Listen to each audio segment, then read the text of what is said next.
Let me begin tonight by quoting a certain George Orwell. Political language is designed to make lies sound truthful, murder respectable, and to give an appearance of solidity to pure wind. After what we have heard so far in the campaign, it seems to me to be an entirely applicable quote. Why? Because I, along with many, feel fundamentally deceived by the claims of the current administration. I would not go as far to say that they are lying to you outrightly, but rather that they are just not telling you the whole truth, and that the truth they do tell tends to be heavily cloaked in PR. Why do I contend this? Let me take you through some raw data to perhaps show you why I'm so skeptical on the Commune's claims after 6 years of governance. 775 million euros. That was the budget for the past year alone. Include on top of that record budget deficits of 70 and 104 million in the years 2015 and 2016 respectively. And not only do you have to ask yourself, how can this form of management be sustainable, but also, are the citizens of the Commune getting their money's worth from the vast amount of projects financed by the Commune? With over 4,000 employees, making the Commune the 6th largest employer in the country, we truly believe that much more can be done for much less. Because despite their huge manpower and funding, this administration has countless grievous gaps in its management. These range from communally owned empty housing units all over the city to citizens simply not finding any redress to their grievances due to the vacuum of responsibility in the city's governance. So what would we do differently?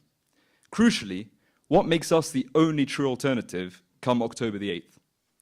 Allow me to focus on what fundamentally sets our policies apart from the current administrations. I will contend that we approach issues with a radically different mentality and set of values.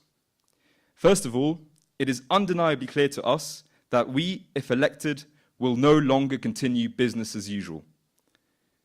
We must work to ensure that we can help every citizen to live better, more prosperous lives. For us, better and more prosperous lives mean that individual liberties must be respected above all else. On this table tonight, we have the plethora of parties banding around policies that will only increase the already large bureaucratic burden placed on our citizens. Take housing as an example. The socialists are in favour of expropriations. The Greens in favour of a tax on empty properties. The CSV considers a foreign investment tax a possibility, to quote Mr. Vilmos directly. I've said it many times before, and I will say it again tonight. The free market is not the culprit in this housing crisis. It is you, the insatiable bureaucrats, who have never allowed it to function properly in the first place. Ms. Polfer rightly said that the problem is not a lack of will to develop properties, as the speculation narrative of the regressive left coalition of ZSV, Green, etc. might have you believe, but rather a lack of possibility to develop, given the avalanche of regulations and authorizations that any developer faces. So far, so right for Ms. Polfer then. However, she did come unstuck when, in the same breath of air, she said that the Commune must lead by good example in the housing market. There are plenty of examples where it does precisely the opposite. Take the old maternity Bola as an example. This maternity, incidentally my birthplace, was situated on the Route d'Arlon before being relocated to the Kirchberg. When it was demolished, there were plans to privately redevelop the site. The city's own urban planning commission voted almost unanimously in favour of allowing the construction to go ahead with no PAPE needed. That was in 2012. 5 years later, and this piece of land is still a green field. Why? The Commune forced the developer to apply for a PAP after all. The crucial point about this example is that it is not a one-off, nowhere near. Everywhere, the Commune sticks its nose excessively into the private sector, creating vast costs resulting from all the red tape in the process.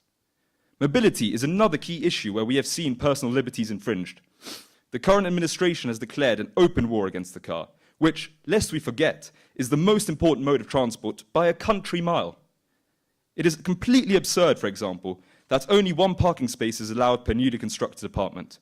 In the Bande de Gasperisch, any private developer working on the project will inform you that chaos is pre-programmed, as at least double as many parking spaces would have been necessary as are currently authorized. The reason for this policy? Pure ideology.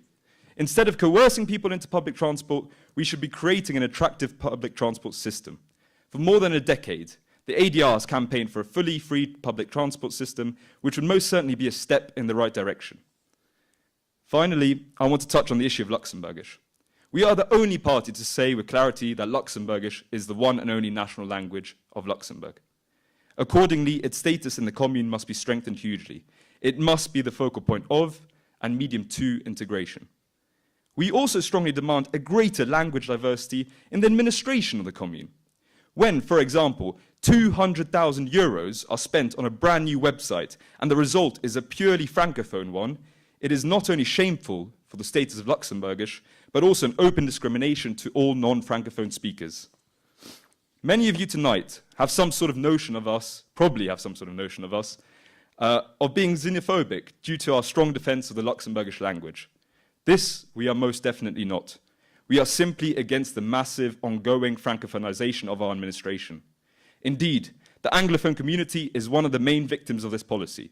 Apart from meaningless anglicizations such as city breakfast and multiplicity you see spattered around the commune, it is a struggle to find even the most general of informations in English, after all, the language of the globe. In this context, I will reiterate tonight the ADR's demand that English become an official administrative language on a national level.